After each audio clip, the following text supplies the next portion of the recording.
नमस्कार, स्वागत है आपका TWC जीएस वर्ल्ड में। यदि आपने TWC जीएस वर्ल्ड को सब्सक्राइब नहीं किया है तो सब्सक्राइब TWC जीएस वर्ल्ड। आज हम अपना इंडियन पॉलिटी के तहत जो हमारा इंडियन पॉलिटी और कॉन्स्टिट्यूशन चल रहा है, अर्थात जो भारतीय राज्य व्यवस्था जो हम आगे बढ़ाने का प्रयास कर रहे हैं जिसको, उसका भाग नंबर 6 देखेंगे। और ये जो भाग नंबर 6 होगा ये लेक्चर 14 के अंतर्गत आएगा आपका। तो देखो, पीछे मैंने आपको भाग 5 पूरा पढ़ाया, भाग 5 आपको पूरा कंप्लीट करा दिया गया। और उसके बाद में आज हम स्टार्ट करेंगे आपको भाग 6। भाग 6 में क्या होगा? वो भाग 6 में जो होता है उसमें राज्य की, जो राज्य होता है उसमें राज्य का विधानमंडल होता है। एक तरीके से आप ये कह लो कि जैसे हमने देखा था, संसद को पढ़ा था भाग 5 के तहत। भाई संसद में देखो, संसद के 3 सदन, लोकसभा, राज्यसभा और राष्ट्रपति। उसी प्रकार से विधानमंडल जो होता है वो संसद से छोटा होता है, अर्थात जो संसद होता है वो पूरे भारत पर, समूचे भारत पर लागू होता है, जो नियम कानून बनते हैं संसद के द्वारा। जबकि और यदि कोई नियम कानून राज्य के द्वारा बनते हैं तो वो उस संबंधित राज्य से होता है, वो केवल और केवल उसका संबंध उसी राज्य से होगा। तो यहाँ पर ये क्या है, ये इसको हम विधानमंडल बोल देते हैं। और इसी विधानमंडल के तहत आते हैं आपकी विधानसभा, विधान परिषद और राज्यपाल। तो विधानसभा, विधानमंडल के भी 3 अंग होंगे, लेकिन क्या है कि जो विधान परिषद है, विधान परिषद जो है वो अनिवार्य नहीं है, वो ऐच्छिक है। वो हो भी सकती है और वो नहीं हुई हो सकती। इस तरीके से हम देखेंगे। अब तो देखो, भाग 6 के अंतर्गत आज हम केवल 2 को कवर करेंगे, एक तो राज्यपाल को और दूसरा मुख्यमंत्री को। मुख्यमंत्री और मंत्री परिषद को हम यहाँ पर इनको पूरा कवर कर लेंगे कि राज्यपाल के क्या क्या कार्य हैं किसी भी राज्य में, और मुख्यमंत्री के क्या कार्य हैं किसी भी राज्य में। देखो, अलग अलग राज्यों के, जैसे भारत में 28 राज्य हैं, तो 28 राज्यों के अलग अलग मुख्यमंत्री बनते हैं। ये हम यहाँ पर देखेंगे कि किस तरीके से मुख्यमंत्री का निर्माण होता है, किस तरीके से मुख्यमंत्री के पद की नियुक्ति होती है। और उसके साथ साथ पहले देखेंगे सबसे पहले राज्यपाल को। लेकिन राज्यपाल को पढ़ने से पहले भी ये देखेंगे कि भाग 6 के अंतर्गत क्या क्या आता है, क्या क्या हमें पढ़ना है। तो देखो, तो जो भाग 6 है हमारा, इसमें आएगा हमारा राज्य का विधानमंडल। और उसके तहत तहत जो आपका अनुच्छेद 152 से 256 तक चलेगा। आपने पीछे देखा था, देखो जब आपने अनुच्छेद, हमने कहाँ से शुरू किया था, अनुच्छेद 1 से, या आर्टिकल 1 से स्टार्ट कर रहे हैं। लेकिन हमने 51 तक तो सभी को लगातार पढ़ा था, उसके बाद में हमने वो आर्टिकल उठाए हैं जो इम्पोर्टेंट है। ठीक, लेकिन जो विधानमंडल का वर्णन किया गया है संविधान में, वो आर्टिकल 152 से 236 के तहत देखने को मिलता है। और इसके तहत आपको देखने को मिलेगा राज्यपाल, मुख्यमंत्री, राज्य का मंत्रिपरिषद, महाधिवक्ता, और उसके साथ साथ विधानसभा, विधान परिषद। ये ऐच्छिक होगी, जरूरी नहीं है कि हो ही, ऐच्छिक है। ये राज्य के ऊपर, राज्यों के ऊपर डिपेंड करता है कि विधान परिषद को रखें वो या ना रखें। राज्य का महाधिवक्ता होगा उसी तरीके से। तो ये दोबारा रिपीट हो गया यहाँ पर, कोई नहीं। और फिर आप यहाँ पर देखेंगे न्यायपालिका और जिला न्यायालय। तो यहाँ पर आप सबको देखेंगे। लेकिन देखो, ये जो न्यायपालिका है, इसको मैं पीछे ही आपको सुप्रीम कोर्ट, जब मैंने आपको सुप्रीम कोर्ट पढ़ाया था, अर्थात संघ की न्यायपालिका जो पढ़ाई थी, उसमें मैंने आपको पूरा कवर करा दिया है। तो यहाँ इसको दोबारा पढ़ने का कोई मतलब नहीं है, क्योंकि वहां पर एक क्रम लग रहा था। पहले सुप्रीम कोर्ट पढ़ लिया हमने, सुप्रीम कोर्ट के बाद में हाई कोर्ट पढ़ लिया, और हाई कोर्ट के बाद में फिर हमने डिस्ट्रिक्ट कोर्ट पढ़ लिए थे। तो तीनों को हमने वहां पर इसको कवर कर लिया। अब आज हम यहाँ पर शुरुआत करेंगे राज्यपाल से और मुख्यमंत्री से, और शुरुआत होगी आपकी राज्यपाल से कि राज्यपाल की नियुक्ति किस तरीके से होती है, कौन नियुक्ति करता है, कितने वर्ष के लिए होती है, कैसे नियुक्ति होती है, अस्थायी होती है या किस तरीके से होती है, वो सब कुछ आपको यहाँ पर देखने को मिलेगा। तो स्टार्ट करेंगे हम अपने राज्यपाल से। देखो, होता क्या है कि जो राज्य का विधानमंडल होगा उसको, सबसे पहले इसके बारे में देख लेते हैं कि राज्य का विधानमंडल कहता क्या है। कि देखो, राज्य का विधानमंडल जो होगा वो कार्यपालिका के अंतर्गत, जो भी राज्य की विधानमंडल में कार्यपालिका होगी, इसके अंतर्गत राज्यपाल होगा, मुख्यमंत्री आएगा, राज्य का मंत्रिपरिषद आएगा, और राज्य का महाधिवक्ता आते हैं। जो मैंने पीछे बताया आपको, वो सब के सब आपको यहाँ पर देखने को मिलेंगे। अब देखो, विधायिका में विधानमंडल आता है, ये आप ध्यान रखना, जिसमें राज्यपाल और विधानसभा होती है। क्योंकि जो विधान परिषद है, देखो किसी किसी राज्य में विधान परिषद भी होती है, लेकिन देखो जरूरी नहीं है।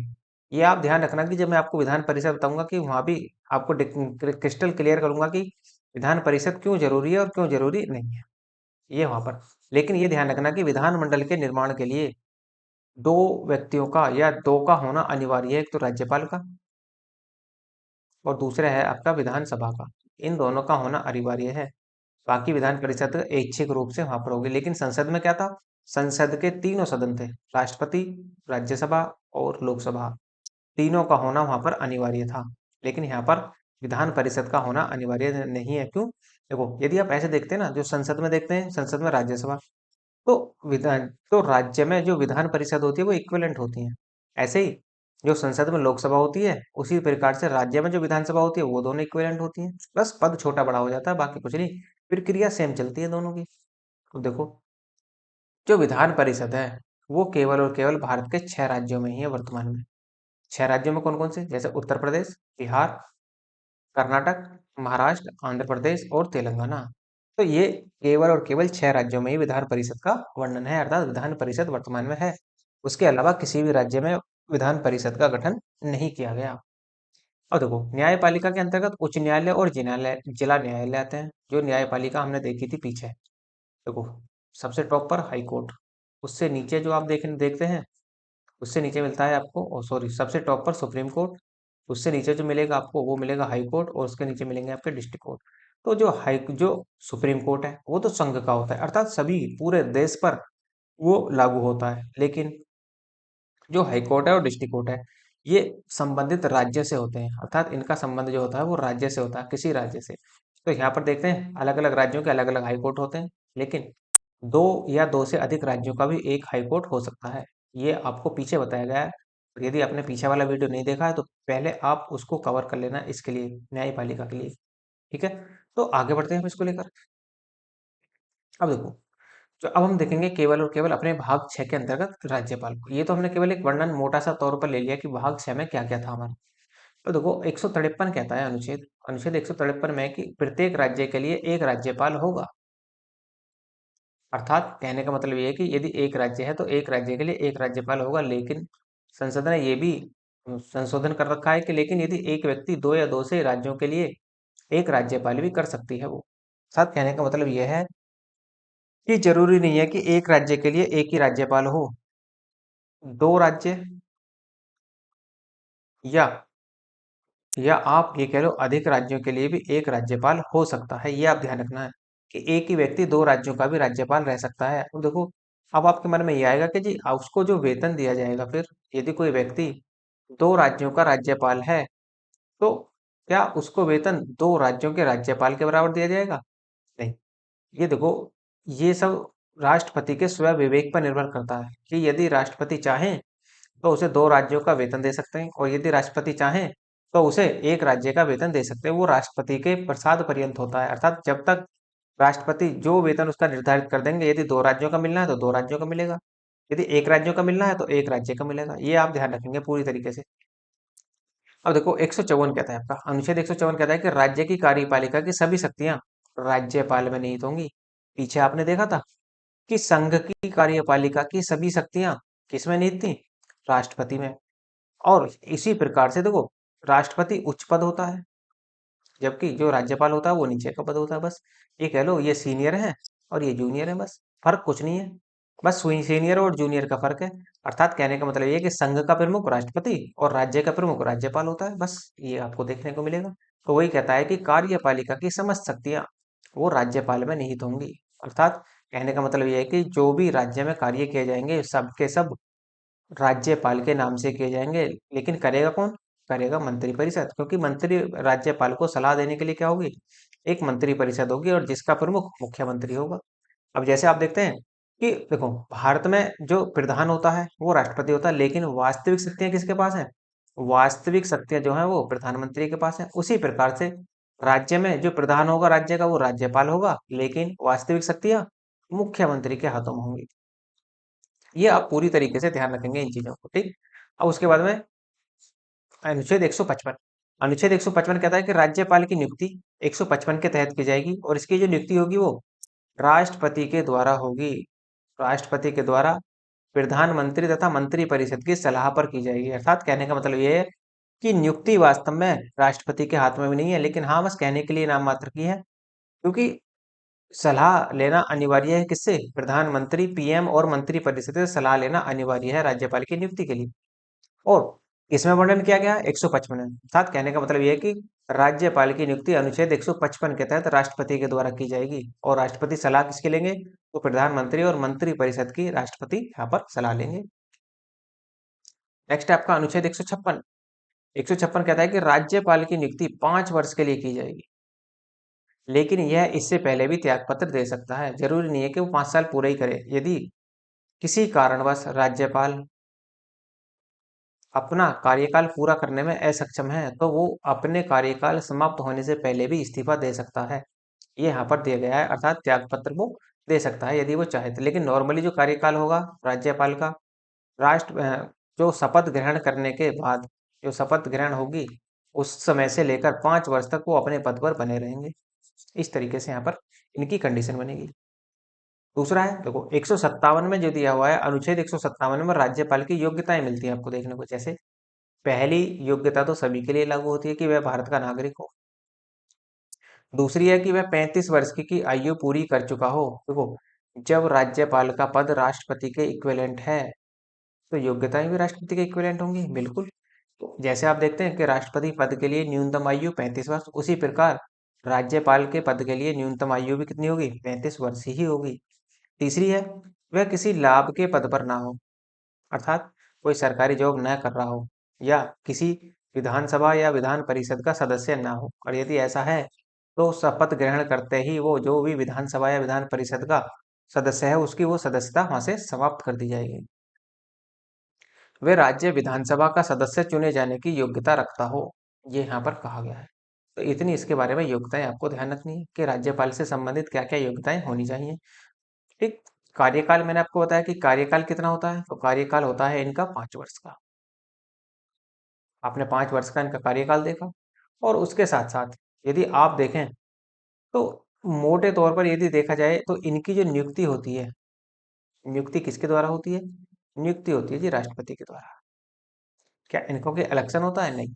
वो केवल राष्ट्रपति की सलाह, मंत्रिपरिषद और प्रधानमंत्री और मंत्रिपरिषद की सलाह पर राष्ट्रपति की नियुक्ति, राष्ट्रपति के द्वारा राज्यपाल की नियुक्ति यहाँ पर कर दी जाती है। तो इनका जो चुनाव होता है, चुनाव एक प्रकार से ये कह लो अस्थायी रूप से होता है। अर्थात इसमें भी क्या होती है, जनता डायरेक्ट वोट नहीं करती। अर्थात कहने का मतलब ये है अप्रत्यक्ष रूप से चुनाव होता है इनका भी। जैसे राष्ट्रपति का चुनाव अप्रत्यक्ष रूप से, ऐसे ही इनका भी होता है। तो देखो, राज्यपाल की कार्यालय की शर्तें क्या हैं? राज्यपाल के कार्यालय की शक्ति क्या है? वो अनुच्छेद 158 कहता है कि राज्यपाल के कार्यालय की जो शक्तियां होंगी, वो कैसी होंगी, वो आपको अनुच्छेद 158 बताएगा। जैसे जैसे विधानमंडल के किसी भी सदन का सदस्य नहीं हो सकता। अर्थात विधानमंडल में कौन होगा? वो विधानमंडल में होती है विधानसभा। एक तो आपको विधानसभा देखने को मिलेगी, दूसरी मिलेगी आपको देखने को विधान परिषद। ये ऐच्छिक है। और यदि कहीं है, जैसे उत्तर प्रदेश में है, तो जब उत्तर प्रदेश में है, तो ये इन दोनों में से किसी का भी सदस्य नहीं हो सकता। और यदि ऐसा है, तो ये ध्यान रखेंगे कि इनकी, जैसे ही वो राज्यपाल की शपथ ग्रहण करेगा, और वो जिस भी सदन का सदस्य है, उसकी सदस्यता उस सदन से समाप्त कर दी जाएगी। कार्यकाल के दौरान वह किसी लाभ के पद को ग्रहण नहीं कर सकता, जब तक राज्यपाल का कार्यकाल चलेगा, जब तक वो किसी अन्य लाभ के पद को ग्रहण नहीं करेगा। अर्थात 5 वर्ष तक वो किसी अन्य लाभ के पद को ग्रहण नहीं कर सकता।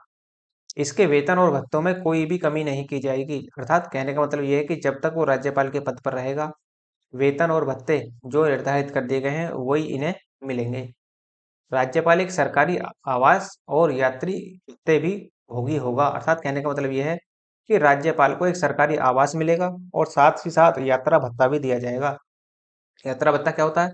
कहीं भी आने जाने के लिए, आने या जाने के लिए राज्यपाल को यात्री भत्ता भी दिया जाएगा। ये यहाँ पर 158 कहता है। 158 में देखो इतने कुछ प्रावधान यहाँ पर किए गए हैं। उसके बाद देखें, आगे बढ़ते हैं इसको लेकर। अब देखो 159 कहता है, 159 कहता है कि राज्यपाल को शपथ उच्च न्यायालय का मुख्य न्यायाधीश दिलवाएगा। इसका मतलब राज्यपाल की शपथ का जो वर्णन किया गया है, वो अनुच्छेद 159 के तहत किया गया है। जिसमें क्या होगा कि संबंधित राज्य का, मान लो यदि कोई व्यक्ति उत्तर प्रदेश का राज्यपाल बना है, तो उत्तर प्रदेश का मुख्य न्यायाधीश, अर्थात उत्तर प्रदेश की हाई कोर्ट का जो मुख्य न्यायाधीश होगा, वो ही राज्यपाल को शपथ दिलवाएगा। ये ध्यान रखेंगे। ध्यान रखना है कि नियुक्ति राष्ट्रपति के द्वारा की जाएगी, जबकि शपथ राज्यपाल को जो दिलवाई जाएगी वो संबंधित राज्य के हाई कोर्ट के मुख्य न्यायाधीश के द्वारा उसको शपथ दिलवाई जाएगी। तो देख लेते हैं, देखो राज्यपाल की शक्तियां क्या होती हैं। तो राज्यपाल की शक्तियां वही शक्तियां होती हैं जो राष्ट्रपति के पास होती हैं, लेकिन केवल तीन अंतर हैं आपको देखने को मिलेंगे। तीन अंतर कैसे? तीनों शक्तियों को छोड़ दो आप। तीनों शक्तियां कौन सी? एक तो सैन्य शक्ति, एक आपातकालीन शक्ति और एक मृत्यु दंड की शक्ति। इन तीनों शक्तियों को छोड़ दिया जाए तो सारी शक्तियां राज्यपाल की शक्तियां राष्ट्रपति के इक्विवेलेंट देखने को मिलती हैं। और जो ये तीनों शक्तियां हैं ये केवल और केवल राष्ट्रपति को ही प्राप्त है। कि भारत में यदि सुप्रीम कोर्ट किसी को मृत्यु दंड की सजा को बरकरार रखता है या मृत्यु दंड की सजा सुना देता है तो उस सजा को माफ करने का अधिकार केवल और केवल भारत के राष्ट्रपति को होगा, और अदरवाइज किसी को नहीं है। तो राज्यपाल की शक्तियां क्या है? राज्यपाल के पास वे सभी शक्तियां होती हैं जो राष्ट्रपति के पास, केवल तीन को छोड़ दिया जाए तो तीन को कौन कौन सी छोड़ेंगे? सैन्य शक्ति को, सेना की शक्ति नहीं होगी राज्यपाल के पास। आपातकालीन शक्तियां, जो आपको आपातकालीन शक्तियां कौन सी? एक तो थी आपकी 352, एक 356 और एक 360। तो इनके तहत आप देखेंगे जो यहाँ पर है 352 आपका राष्ट्रीय आपात, फिर आपका राष्ट्रपति शासन और फिर आपका वित्तीय आपात। इन तीनों, तो आपातकालीन शक्तियों में तीन शक्तियां आती हैं 352 के तहत, 356 के तहत और 360 के तहत। इनमें भी कोई भी हस्तक्षेप नहीं कर सकता, ये भी राज्यपाल के क्षेत्र अधिकार से बाहर है। तो कुल मिलाकर तीन शक्तियां, और मृत्युदंड को भी राज्यपाल कभी भी माफ नहीं कर सकता। ये अधिकार केवल और केवल भारत के राष्ट्रपति को मिला हुआ है। वो भी भारत के राष्ट्रपति को किस अनुच्छेद के तहत? अनुच्छेद 72 के तहत। अब देखो कार्यकारी शक्तियां क्या होती हैं राष्ट्रपति की। देखो अनुच्छेद 154 कहता है राज्य की कार्यपालिका की सभी शक्तियां राज्यपाल में निहित होंगी। ये आप ध्यान रखेंगे कि इस अनुच्छेद के तहत राज्य की सभी कार्यपालिका की सभी शक्तियां इसमें निहित होंगी, राज्यपाल में। वो अनुच्छेद 154 कहता है। और अनुच्छेद 166 क्लोज एक कहता है कि राज्य का प्रशासन राज्यपाल के नाम से किया जाएगा। इसका मतलब क्या है? देखो काम कौन करेगा? काम करेगा मुख्यमंत्री और प्लस मंत्री परिषद। लेकिन ये जो काम करेंगे, जितने भी काम होंगे वो सब के सब राज्यपाल के नाम से ही करेंगे। ये अब देखो नियुक्ति की शक्तियां क्या हैं। नियुक्ति की शक्तियां देखो किस किस की नियुक्ति करता है राज्यपाल जो होता है। तो राज्यपाल जो होता है वो मुख्यमंत्री को शपथ दिलवाता है, अर्थात मुख्यमंत्री की नियुक्ति करता है। मगर राज्यपाल की सलाह पर मंत्री परिषद की नियुक्ति करता है। उसके बाद में राज्य का जो महाधिवक्ता होता है उसकी नियुक्ति करता है। राज्य लोक सेवा आयोग के अध्यक्ष और सदस्यों की नियुक्ति करता है। राज्य का जो निर्वाचन आयोग होता है उसके अध्यक्ष व सदस्यों की नियुक्ति करता है। और राज्य वित्त आयोग के अध्यक्ष व सदस्यों की भी नियुक्ति करता है, तथा जिला न्यायाधीशों की भी नियुक्ति करता है। लेकिन उससे पहले अब देखो इसमें देखें तो अनुच्छेद 333 के तहत विधानसभा में एक आंगल भारतीय को क्या था? विधानसभा में एक आंगल भारतीय को क्या रखा गया था? मनोनीत करने का अधिकार था। लेकिन इसको समाप्त कर दिया गया 104वें संविधान संशोधन 2019 के तहत, क्योंकि जो 331 लागू हुआ था वो आप देखें लोकसभा में जो दो सदस्यों को राष्ट्रपति द्वारा मनोनीत किया जाता था उसको भी समाप्त कर दिया गया, और उसके साथ साथ लोकसभा के साथ साथ विधानसभा में भी समाप्त कर दिया गया जो एक एंग्लो इंडियन को मनोनीत किया जाता था। तो लोकसभा में जो दो एंग्लो इंडियन नियुक्त होते थे वो अनुच्छेद 331 के तहत होते थे, और जबकि जो राज्यसभा में वो जो विधानसभा में अ, एक एंग्लो इंडियन नियुक्त होता है वो 333 के तहत नियुक्त होता है। बस इतना ध्यान रखना है। होता था, अब नहीं होता, ये इसको खत्म कर दिया गया। अनुच्छेद 173 का क्लोज 5 के तहत विधान परिषद में 1/6 सदस्यों की नियुक्ति राष्ट्रपति करेगा। ये यहाँ पर दिखाया गया है। तो ये थोड़ा सा ध्यान रखना है आपको कि किस तरीके से यहाँ पर कहानी चलती है। देखो किस किसकी नियुक्ति करते हैं ये सब कुछ आपको पता होना चाहिए, वरना एग्जाम में आपको कंफ्यूजन हो सकता है। तो ध्यान रखना है इसका। एक बार में याद नहीं होता, दूसरी बार कीजिए, तीसरी बार कीजिए, जब तक क्रिस्टल क्लियर ना हो जाए आप रिवीजन करते रहिए। क्योंकि देखो किसी भी सक्सेस का एक ही मूल मंत्र है, अभ्यास। यदि आप बार बार अभ्यास कर रहे हैं किसी चीज का तो वो आपकी हो ही जाएगी एक दिन। तो ध्यान रखेंगे कि अभ्यास नहीं छोड़ना है आपको किसी भी हालत में। नेक्स्ट देखो राज्यपाल की विधायी शक्तियां क्या होती हैं। विधायी शक्तियां देखो, विधायी शक्ति का वर्णन 168 में भी मिलेगा, 174 में भी मिलेगा और 175 में भी। देखो 168 क्या कहता है? राज्य के विधानमंडल का प्रावधान है, अर्थात राज्य में एक विधानमंडल का प्रावधान किया जाएगा। यह विधानमंडल किससे मिलकर बनेगा? देखो राज्यपाल से, विधान परिषद से और विधानसभा से। यह भी आपको पीछे बता चुका हूँ कि विधान परिषद ऐच्छिक है, विधान परिषद हो या ना हो, लेकिन विधानमंडल बनने के लिए दो का अनिवार्य है, दो का होना अनिवार्य है, एक तो राज्यपाल और दूसरा विधानसभा। अनुच्छेद 174 कहता है कि राज्यपाल विधानमंडल में समय समय पर सत्र बुला सकता है। अर्थात ये कह लो कि राज्यपाल को सत्र बुलाने की शक्ति अनुच्छेद 174 देता है। और कम से कम कितने सत्र होंगे साल में? कम से भी कम न्यूनतम 2 सत्र अनिवार्य हैं। बल्कि ये कह लो 3 सत्र कह लो, 3 सत्र कह लो, यहाँ पर 3 सत्र आपको देखने को मिलेंगे। जैसे आप देखते हैं मानसून काल, शीतकाल, ग्रीष्म काल, तो इस तरीके से यहाँ पर 3 सत्र अनिवार्य होते हैं। 175 के तहत विधानमंडल में राज्यपाल का अभिभाषण अर्थात जो भाषण दिया जाएगा राज्यपाल के द्वारा वो अनुच्छेद 176 के तहत दिया जाता है।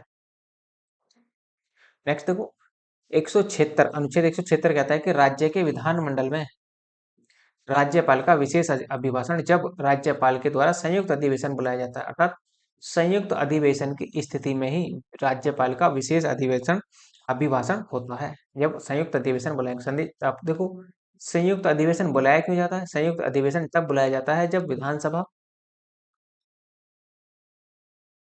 और विधान परिषद, विधानसभा और विधान परिषद में कोई भी बिल को लेकर मतभेद हो जाता है तो दोनों को एक साथ बुलाने के लिए राष्ट्रपति के द्वारा संयुक्त अधिवेशन बुलाया जाता है। अनुच्छेद 200 राज्यपाल को शक्ति है कि वह किसी भी विधेयक को राष्ट्रपति को सौंप सकता है। साथ कहने का मतलब यह है यदि कोई विधेयक विधानसभा से पास हो गया, कहीं यदि किसी राज्य में विधान परिषद है तो वहां से भी पास हो गया और उसके बाद में वो कानून बनने के लिए कहाँ जाता है? वो कानून बनने के लिए जाता है राज्यपाल के पास। और राज्यपाल को ये पावर है कि राज्यपाल को लगता है कि एक बार राष्ट्रपति से सलाह ले ली जाए तो किसी भी विधेयक को राष्ट्रपति को वो सौंप भी सकता है कि इस विधेयक को आप एक बार देख लें, उसके बाद में आप निर्णय दे दें। तो राष्ट्रपति और राज्यपाल को पावर मिली हुई है कि किसी भी विधेयक को विधानमंडल द्वारा पारित किसी भी विधेयक को वो राष्ट्रपति के लिए सुरक्षित रख सकता है। अनुच्छेद 356 कहता है देखो राज्य में राष्ट्रपति शासन लागू करने के लिए राज्यपाल राष्ट्रपति को सलाह देता है। तो पीछे मैंने आपको पीछे भी बताया था जब राष्ट्रपति पढ़ाया था, क्योंकि राष्ट्रपति की शक्तियां हैं कि राष्ट्रपति अनुच्छेद 356 के तहत किसी भी राज्य में यदि किसी राज्य का तंत्र विफल हो जाता है या किसी राज्य में यदि सरकार उस राज्य को चलाने में विफल हो जाती है तो वहां का क्षेत्र तो वहां के राज्यपाल की सलाह पर राष्ट्रपति उस संबंधित राज्य में एक तरीके से राष्ट्रपति शासन की घोषणा कर देते हैं। और तो इस तरीके से वहां से क्या होगा, जो वहां की विधानसभा होगी विधानसभा तो भंग हो जाएगी और जो सारा शासन है वो आ जाएगा राज्यपाल के हाथ में, अर्थात एक तरीके से कह लो इनडायरेक्ट तरीके से राष्ट्रपति के हाथों में वो चला जाता है। ये आप ध्यान रखेंगे पूरी तरीके से कि 356 के तहत ही किसी भी राज्य में राष्ट्रपति शासन लागू किया जा सकता है, लेकिन वो भी राज्यपाल की लिखित सिफारिश के बाद ही किया जाएगा। ऐसा नहीं कि कोई भी मुंह उठाया और राष्ट्रपति शासन लगा दिया, ऐसे नहीं लगता कहीं भी। तो देखो अनुच्छेद 161 राज्यपाल को क्षमादान करने की शक्ति। तो राज्यपाल को क्षमादान करने की शक्ति कौन देता है? अनुच्छेद 61। ये आप ध्यान रखेंगे, लेकिन ध्यान रखना है कि राज्यपाल मृत्यु दंड को माफ नहीं कर सकता। यदि किसी को मृत्यु दंड मिला हुआ है तो उसको माफ नहीं कर सकता।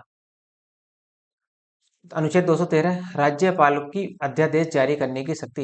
देखो राज्यपाल अध्यादेश जारी कब करते हैं? तो अध्यादेश यदि राज्य को अचानक किसी कानून की जरूरत पड़ जाए तो राज्यपाल वहां पर उस अध्यादेश को जारी कर सकते हैं। जैसे संघ में अर्थात केंद्र में जो राष्ट्रपति अध्यादेश जारी करते हैं वो आर्टिकल 123 के तहत करते हैं। तो राज्य राष्ट्रपति द्वारा जो अध्यादेश जारी होता है वो 123 के तहत, और जबकि जो राज्यपाल के द्वारा अध्यादेश जारी होता है वो अनुच्छेद 213 के तहत लागू होता है। अब देख लेते हैं, देखो राष्ट्रपति की वित्तीय शक्तियां क्या होती हैं। तो राष्ट्रपति की जो वित्तीय शक्तियां होती है वो अनुच्छेद 202 में कहता है कि राज्य का वार्षिक वित्तीय विवरण अर्थात बजट का वर्णन जो दिया गया है वो आपको 202 में देखने को मिलेगा। ये आप पूरी तरीके से ध्यान रखें, मेन मेन आपको अनुच्छेद तो याद रखनी है, लेकिन सारे नहीं, केवल मेन मेन जितने मैं आपको यहाँ पर दिखाने का प्रयास कर रहा हूँ इतने तो कम से कम आप याद रख ही लेना। बाकी इसी से ही आपका प्री के पॉइंट ऑफ व्यू से तो कुछ नहीं रुकेगा। ये आप ध्यान रखेंगे कि यदि आप प्री के पॉइंट ऑफ व्यू से पढ़ रहे हैं तो यहाँ से एक सवाल सिंगल सवाल पॉलिटी का बाहर नहीं होगा, ये आप विश्वास करके पढ़ सकते हैं। एक तो राज्य का वार्षिक वित्तीय विवरण आपको यहाँ पर देखने को मिलेगा। देख लेते हैं, देखो ये तो हमारा राज्यपाल हो गया। अब मुख्यमंत्री को भी देख लेते हैं और मंत्रिपरिषद को भी, छोटा सा टॉपिक है ये, तो इसको भी हम साथ साथ लेकर चलते हैं। देखो, 163 कहता है कि राज्यपाल को सलाह देने के लिए राज्य का एक मंत्री परिषद होगा, क्योंकि राज्य में कार्य होंगे वो सभी के सभी कार्य राज्यपाल की पूर्व अनुमति से ही होंगे, अर्थात राज्यपाल के नाम से ही किए जाएंगे भारत में। तो ये कह सकते हैं कि मंत्री परिषद का अध्यक्ष राज्य का कौन होगा? मुख्यमंत्री होता है, जिसे हम सीएम कहते हैं, चीफ मिनिस्टर। जो हमारा चीफ मिनिस्टर होते हैं या किसी भी पर्टिकुलर संबंधित राज्य के जो चीफ मिनिस्टर होंगे, वही क्या होंगे? मंत्री परिषद के अध्यक्ष बनते हैं।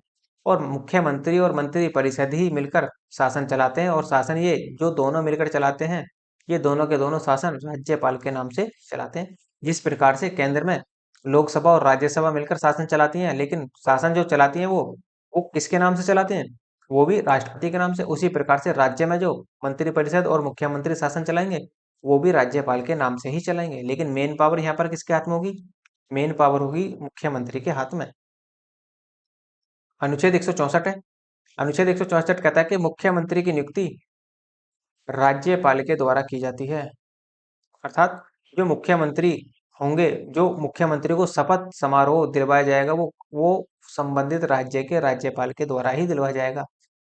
मंत्री परिषद की नियुक्ति राज्यपाल के द्वारा मुख्यमंत्री की सलाह पर की जाती है। जो अन्य मंत्री होते हैं ना, जो अन्य कैबिनेट या कह लो कि जो अन्य कैबिनेट मंत्री होते हैं, इनकी जो नियुक्ति होगी वो होगी तो राज्यपाल के द्वारा ही, लेकिन वो मुख्यमंत्री की सलाह से होगी। जिसको मुख्यमंत्री चाहेंगे वो वहां पर कैबिनेट मंत्री बनेगा, जिसको नहीं चाहेंगे वो कैबिनेट मंत्री वहां पर नहीं बनेगा। ये यहाँ पर सीधी सी कंडीशन। अब देखो, मुख्यमंत्री पद के लिए क्या क्या योग्यताएं होती हैं। पहली कंडीशन तो सभी के लिए फॉलो, फिर से, वह भारत का नागरिक होगा, वह किसी भी लाभ के पद पर ना हो। दूसरी, ये इंपोर्टेंट है आपका, वेरी वेरी इंपोर्टेंट है, कि न्यूनतम आयु 25 वर्ष की पूर्ण कर चुका हो। ये आप ध्यान रखना पूरी तरीके से।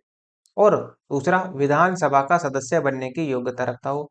जो विधानसभा के सदस्य बनने की योग्यता होती है, वो विधानसभा वही वो योग्यताएं मुख्यमंत्री का जो दावेदार होगा उसमें वो सारी योग्यताएं होनी चाहिए। ये आप ध्यान रखेंगे। दूसरी कंडीशन ये है कि यदि कोई व्यक्ति विधानसभा का सदस्य नहीं है, लेकिन वो फिर भी मुख्यमंत्री बनना चाहता है, तो वो केवल और केवल 6 माह तक ही मुख्यमंत्री बना रह सकता है। उसके बाद उसे कहीं ना कहीं से, किसी भी निर्वाचित क्षेत्र से, उसको विधानसभा की सदस्यता ग्रहण करनी होगी। अन्यथा उसका पद जो हो जाएगा वो उसको वहां से हटा दिया जाएगा, मुख्यमंत्री के पद से उसको हटा दिया जा सकता है। तो कुल मिलाकर 6 महीने तक ही कोई व्यक्ति विधानसभा का सदस्य हुए बिना मुख्यमंत्री रह सकता है, केवल 6 महीने तक। अब देखो, जरा महाधिवक्ता के बारे में देख लेते हैं कि महाधिवक्ता क्या होता है। जैसे आपने देखो, केंद्र में भाग 5 के तहत देखा था महान्यायवादी। महान्यायवादी सेम कंडीशन इसकी है। केंद्र में महान्यायवादी होता है, और जबकि राज्य में जो होता है वो महाधिवक्ता होता है। बस इतना आपको ध्यान रखना है। और इसके बारे में क्या क्या प्रावधान है वो देख लेते हैं। अनुच्छेद 165 कहता है कि राज्य का एक महाधिवक्ता होगा, अर्थात ये क्या है? ये राज्य सरकार का वकील होता है। राज्य सरकार का वकील, एक तरीके से। तो यदि कोई भी केस आ जाए, कोई भी केस फंस जाए राज्य सरकार के खिलाफ, यदि कोई केस आ जाता है, उसकी सुनवाई के लिए, या जितने भी कार्य होते हैं, विधि से संबंधित अधिकार कार्य जितने भी होते हैं, सब के सब कार्य राज्य सरकार के महाधिवक्ता ही देखता है। जैसे केंद्र में महान्यायवादी देखता है, उसी प्रकार से राज्य में महाधिवक्ता कार्य को देखरेख करता है। अर्थात यह राज्य का पहला विधि अधिकारी होता है। ध्यान रखेंगे, केंद्र का पहला विधि अधिकारी कौन? महान्यायवादी। राज्य का पहला विधि अधिकारी कौन? तो महाधिवक्ता होता है। ये आप ध्यान रखना। इसका पद उच्च न्यायालय के मुख्य न्यायाधीश के बराबर होता है, अर्थात इसकी जो योग्यता होगी, ये भी आप कह सकते हैं, योग्यता जो होगी वो हाई कोर्ट के मुख्य न्यायाधीश के बराबर होगी। यह ध्यान रखना है आप।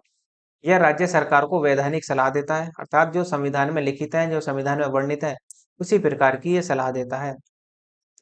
इसकी नियुक्ति राज्यपाल के द्वारा और शपथ भी राज्यपाल के द्वारा कराई जाती है। अब देखो, महान्यायवादी की नियुक्ति राष्ट्रपति ने करवाई थी, राष्ट्रपति के द्वारा की जाती है, जबकि जो शपथ थी वो भी राष्ट्रपति के द्वारा ही दिलवाई जाती है। लेकिन यदि महाधिवक्ता की बात करें, तो महाधिवक्ता को जो शपथ दिलवाई जाएगी और जो नियुक्ति होगी, वो दोनों के दोनों राज्यपाल के द्वारा होंगी, क्योंकि वो राज्य का महाधिवक्ता है, तो इसलिए राज्यपाल के द्वारा।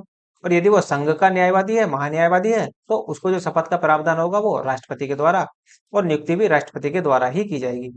यह पद में उच्च न्यायालय के मुख्य न्यायाधीश के बराबर होता है, लेकिन यह किसी भी समय उच्च न्यायालय और विधानसभा में जाकर बैठ सकता है।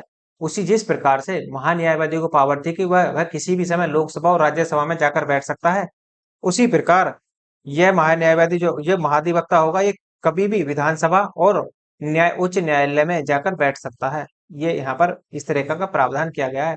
लेकिन जिस प्रकार महान्यायवादी को वोट करने का अधिकार लोकसभा में नहीं था, उसी प्रकार से महाधिवक्ता को विधानसभा में भी वोटिंग का अधिकार नहीं है। केवल बैठ सकता है, बोल सकता है, बातों को सुन सकता है, अपनी बात रख सकता है, लेकिन यदि कहीं वोटिंग का नंबर आया तो वो वोटिंग नहीं कर पाएगा। जिस तरीके से महान्यायवादी वोटिंग नहीं करता, उसी प्रकार से महाधिवक्ता भी राज्य में वोटिंग नहीं करता। तो ये हो जाता है आपका, देखो, महाधिवक्ता खत्म। तो आपको जो मैंने आपको पढ़ाया उसमें आपको राज्यपाल और प्लस मुख्यमंत्री, मुख्यमंत्री के साथ साथ मंत्री परिषद भी आपको पढ़ा दिया। और लगे हाथों आपको छोटा सा टॉपिक था महाधिवक्ता वाला, तो इसको भी मैंने आपको पूरा करा दिया। बस आपको इस पॉइंट में तो इतना ही पढ़ना है जितना आपको यहाँ पर पढ़ाया गया है। तो राज्यपाल से संबंधित इससे देखो बाहर तो सवाल नहीं जाएंगे। और उसके बाद में जो भाग 5 का जो शेष भाग बचता है आपका, सॉरी, भाग 6 का जो शेष भाग बचता है, उसे मैं अगले वीडियो में पूरा करा दूंगा। जो आपकी विधानसभा होगी और प्लस जो विधान परिषद होगी, उन दोनों को मैं अगली वीडियो में पूरा करा दूंगा। और यदि आपको लगता है लेक्चर अच्छा है और रिवीजन के लिए इसकी पीडीएफ होनी चाहिए, तो टेलीग्राम ज्वाइन कर लो। टेलीग्राम जो यूज नहीं करते तो आप व्हाट्सअप ज्वाइन कर लेना, दोनों में से कोई भी एक यूज कर लेना।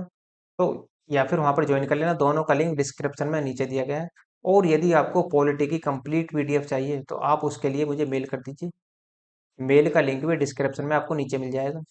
और यदि आपको लगता है लेक्चर अच्छा है तो लाइक कीजिए, शेयर कीजिए, सब्सक्राइब करना ना भूलें। धन्यवाद।